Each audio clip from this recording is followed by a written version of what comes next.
How's it going, guys? Welcome back to another video. If you're new to my channel, my name is Max, and for the past couple years I have gotten really into truck camping and outdoor adventure with my first gen Toyota Sequoia. Now, a big part of all of my truck camping trips is this drawer system that I've built in the back of my Sequoia. This is now the second drawer build that I've done in the back of my Sequoia. I finished it about 1 year ago today, which is what today's video is going to be about. I want to give you guys a 1 year update and share some of the things that I've liked with this second version drawer build, some of the things I haven't liked, and hopefully just give you some info on my truck camping setup and help you guys if you're looking to design something similar in the back of your truck or SUV. So that's kind of today's plan. I want to spend some time walking through my drawer system and my camping setup, give you guys kind of a 1 year review, and then at the end share some tips and tricks for building your own Overland drawer system. Thanks so much for tuning in, and let's go ahead and get started. The first topic I want to talk about today and review is just overall durability of these drawers, how they've held up over the past year. With off-roading, truck camping, and overlanding, these drawers get abused between weather like rain and snow, dirt and dust, and then also just being in the back of my Sequoia when I'm off-roading. They're on bumps, they're moving around a lot, and it's really important that these drawers are durable and can withstand the abuse that they're going to take when I'm out truck camping. I want to kind of break down the different parts of the drawers and then talk a little bit about each of these different parts and how they've performed over the past year. First of all, let's start by talking about the main material that these drawers are built of, which is just wood. I was a little hesitant to put so much time into these drawers and use wood, mostly because I wanted something that was going to be weatherproof, and with materials like wood, it's just a little bit easier for them to get wet and start to mold. It's also easy for them to get dirty really quickly. They're just not quite as durable as a metal surface would be. I didn't really have the skills to build a drawer system out of metal, which is why I went with wood personally. Overall though, the wood has held up very well over the past year. I did add some things to try and protect the wood. I'll talk more about that later in this video, but for the most part, the wood has done very well. I've definitely tried my best to kind of keep it clean. I have tried to keep the drawers and the wood out of the rain and out of the snow, tried to keep them from getting wet. I've always been worried about them getting wet and starting to mold. That's one thing I really don't want to happen. So I've definitely been very careful with them, which is kind of a downside. I wish I could just feel like these were able to withstand whatever, but I've definitely been careful with them, and because of it I think they've held up pretty well. The one area that's starting to show some signs of wear is just the front drawer covers here. I coated them in just kind of, it's like a bed liner material. I'll try and find the name of it and add it in the video here. But I coated the front of the drawer covers here in it, and these areas are going to be the most exposed, I think, so I wanted these to be tough. It's held up very well. There's definitely some areas that are starting to chip.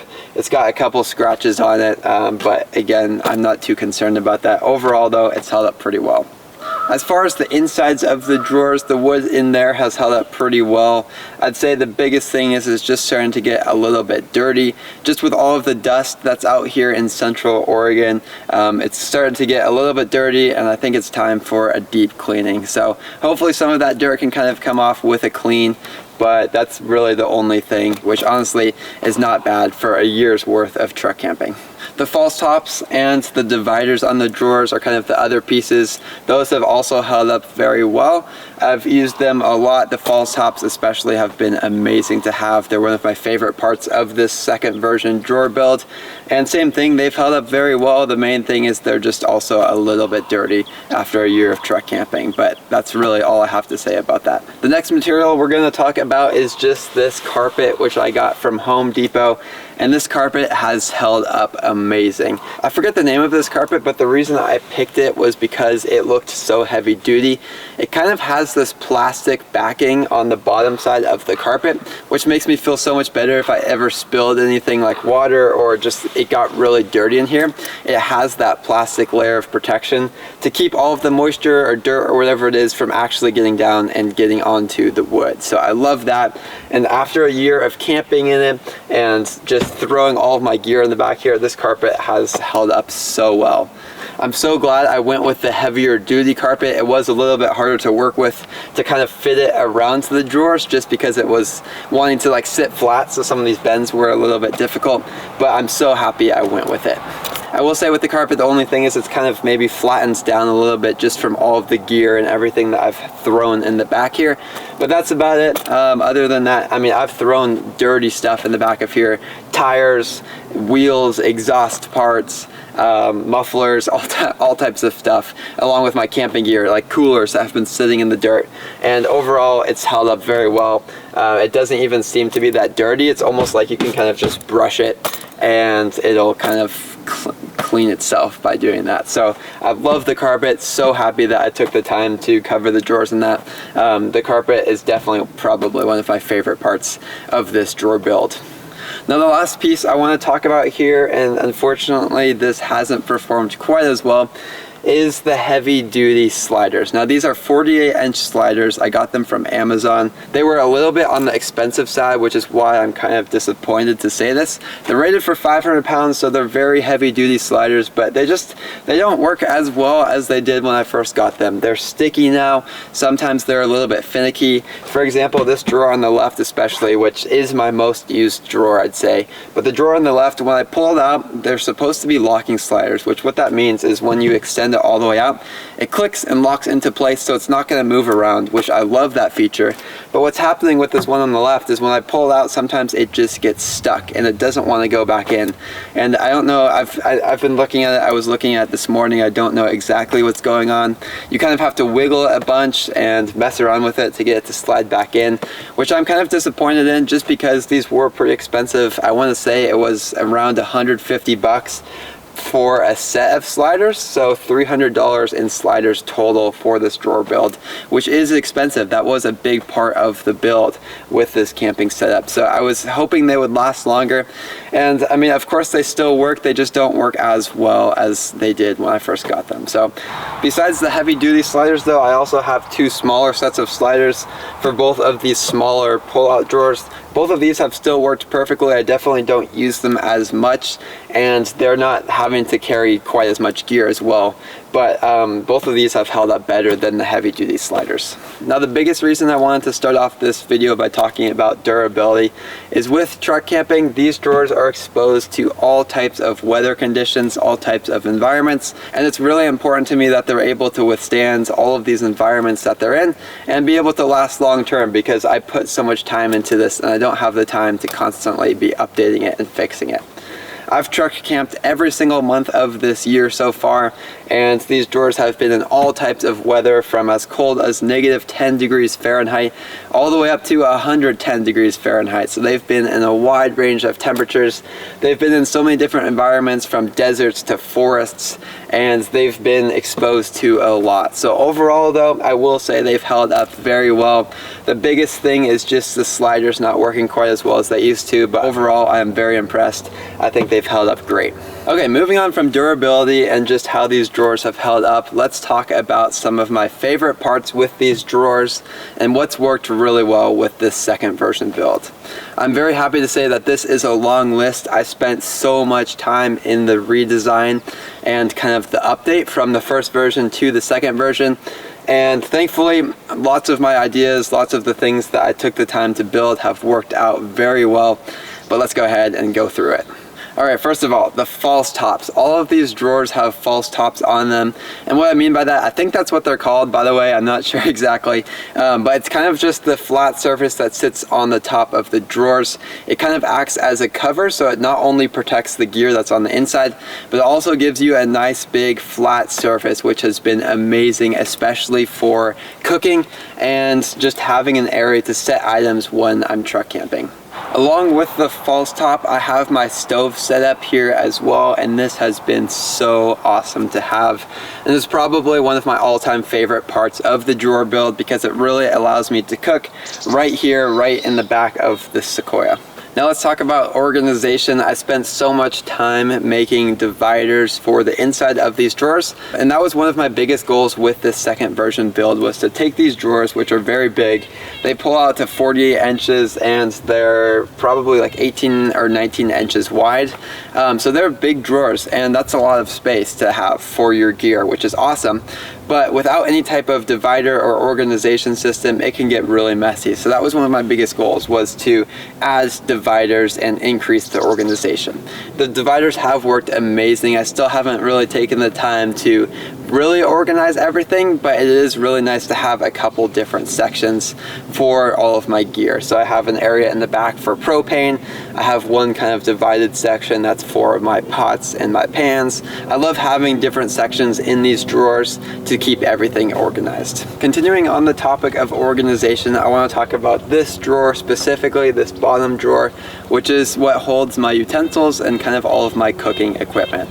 Now, I don't know exactly why, but this is my favorite drawer in the whole build. I think it just looks really nice. It turned out amazing, and it's also probably the most organized, which is probably why it's my favorite. Additionally, with this drawer, I just think having all of my utensils, all of my spatulas, can openers, measuring cups, plates, bowls, all of that in one place has worked very well.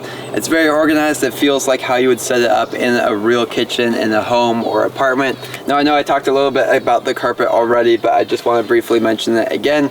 The carpet I went with has been amazing. It's been super durable, and I've loved having it on the drawers. I think it looks awesome as well. Another thing that I've really liked is this aluminum trim. Now, I originally used this as a way to hold down the carpet edges because they were fraying a lot when I went ahead and cut them. So I used the aluminum trim on the edges to kind of hold it in place and then screwed it down. It took a ridiculous amount of time, way longer than it should have, to set all of this up. It looks amazing, and I'm really happy I took the time to do that. The flip out platform was one of the biggest parts of this second version drawer build. And what I mean by that is it's this little platform that sits in the back, and when I fold the second row seats down, this platform flips out, hence the name flip out platform, and allows me to sleep in the back of the vehicle. It was really important to me with the second version drawer build that I was able to keep and maintain the second row seats. Just in case I ever wanted to carry people around, I like having those in there. But at the same time, I also wanted to be able to sleep in the back of the vehicle. This flip out platform, which is just on, I think, 3 hinges, has been perfect. It's so easy. It only takes about 5 seconds to flip it forward and turn the Sequoia into a 6.5-foot sleeping area for camping. So I love the flip out platform. It's worked so well. Using the bottom of the second row seats when they're folded forward has worked amazing because those seats are so strong and heavy. So I never have any issues feeling like this drawer system can't support me. Another feature that I kind of added last minute was this middle section of the top of the drawers. This middle section is completely removable, and the reason I did that is so that I can access gear that it's on the inside of the drawers from the inside of the vehicle. Now, this design is kind of specific for the first gen Sequoias, because if you have a first gen Sequoia, you might be aware of the issue where the rear latch handle breaks and prevents you from opening the trunk. Now, the rear latch handle broke earlier on me, and I have a video on my channel showing you this replacement kit that you can get from Air Down Adventures. I have a full video on my channel showing you the process of installing this Air Down Adventures kit. It kind of bypasses the rear latch system and just installs a lever that bolts up directly to the locking mechanism. It works amazing and hopefully should prevent this issue from happening again. But at the same time, I wanted to be prepared in the event that I can't open the rear latch. And again, it's just to allow access to some of the items on the inside of the drawers from the inside of the vehicle. So hopefully I'll never have to use it, but I like having it there. It just gives me some peace of mind. Now that we've talked about some of my favorite parts with this drawers, let's change gears and talk about some of my least favorite parts and just some changes I'd make if I was doing this build over again. First of all, let's talk about the sink. I originally put this sink in here because I thought it would be a great way to do dishes. That was another one of my goals with the updated drawer build, was to make an easier way for doing dishes. The sink basically never gets used. I've tried it once or twice, but it's just kind of awkward, and because of that, it feels like it's just some wasted space. Besides the sink, the other thing, and I know I've talked about this a little bit already, is just the drawer sliders. I am a little disappointed in the fact that they aren't working too well after a year. Yes, I've used these sliders a lot. Yes, they've been in a lot of different weather conditions. They've gotten dirty, but at the same time, I still wish they were working a little bit better than they are because it's only been a year. And then the last thing I want to mention here on the topic of some of the things that I don't like is just that while these drawers are great, I feel like they could be more weatherproof. I still feel like when I'm camping in the rain and snow especially, that I have to be a little bit careful. They are still made out of wood at the end of the day. So I wish these drawers were a little bit more weatherproof. Now I want to talk about some changes I'd make if I was doing this build again. And really there isn't too much here, which I think says a lot about how well these drawers have worked for me. The first change I'd make is only doing one locking slider per side. Right now there's 2 locking sliders per drawer, so it requires 2 hands to pull the drawers out and 2 hands to push the drawers back in.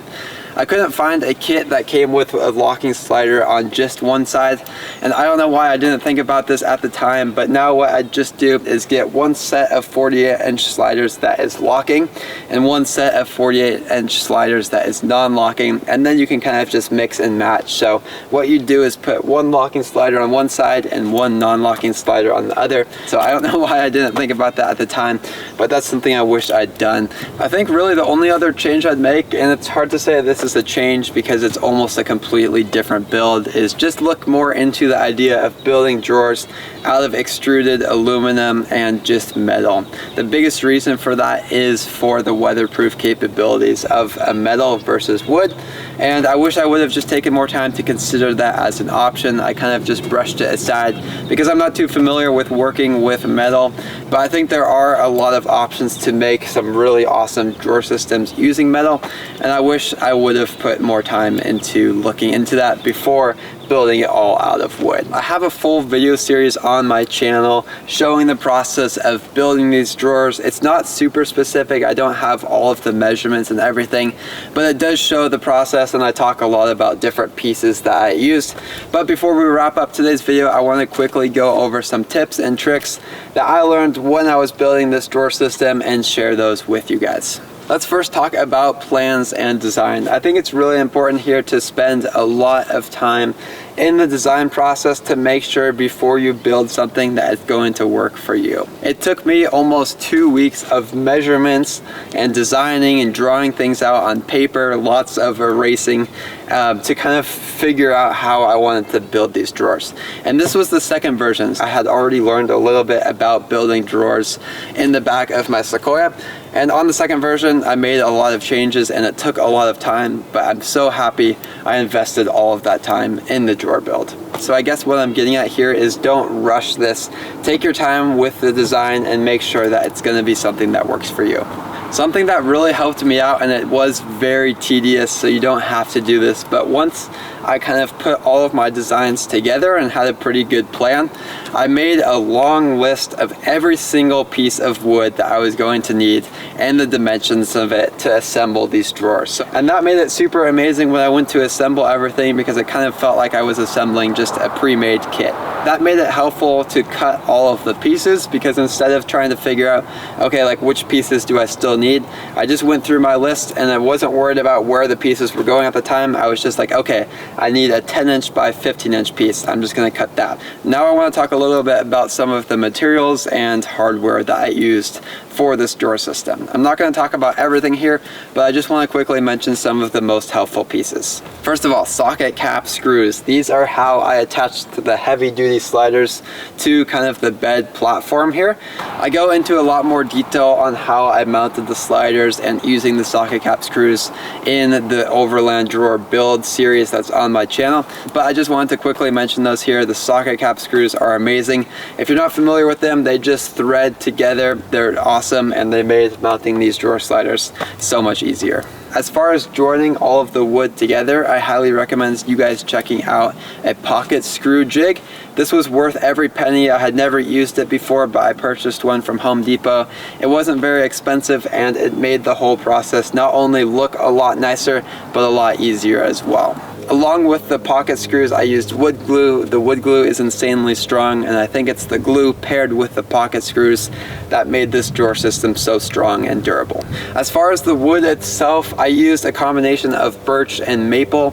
It was a lot more on the expensive side, but I got it for a couple of reasons. First of all, the 4x8 sheets of plywood of birch are very straight, they're very strong, and because of it, I was able to use thinner sheets of wood, which gave me more space.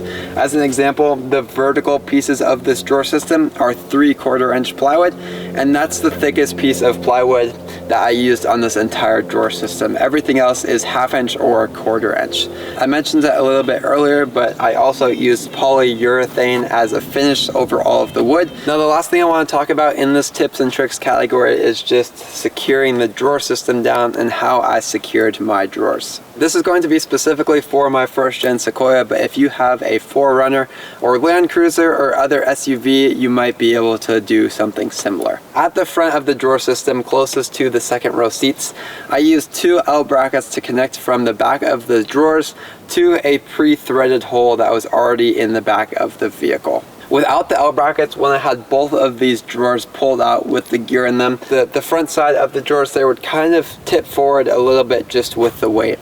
With these L brackets though, it's secured it down so much and this drawer system barely moves at all. Well, that's a little bit about my Overland drawer and truck camping setup. I still can't believe that I built these over a year ago, but I've been so grateful to have these on all of my adventures. I've loved having these drawers for so many reasons, but some of the biggest are just the fact that I can keep all of my gear and equipment right here in the back. There's a lot of gear that I have to bring with me between safety equipment and stoves and all of my utensils and pots and pans and everything. And if I had to load and unload that every single trip, it would get so annoying and just take a lot of time. So the fact that I can keep all of my truck camping equipment in the back here permanently makes it so much easier to get out on truck camping adventures. Additionally, just the ability to cook using these drawers has been amazing and has allowed me to camp at so many dispersed camping locations. While camping at an actual campground or an area with a picnic table is nice, I never feel like I really need it because I have these drawers. I don't know how many truck camping trips these drawers have been on now, but I've just been so happy with this build. It's made getting out on truck camping easier, it's made cooking easier, and it's just one of my favorite projects that I've ever gotten to work on. If you guys enjoyed this video, don't forget to like and subscribe. It's a great, completely free way to help support my channel, and I really do appreciate it. If you have any comments or questions, please feel free to reach out, and I'll do my best to get back to you as quickly as I can. You can drop comments in the comment section below, or you can send me a message on Instagram. My Instagram is Max A. Peters. It's also linked in the description of all of my videos. So thank you so much for watching. I hope it was helpful, and I'll catch you guys in the next one.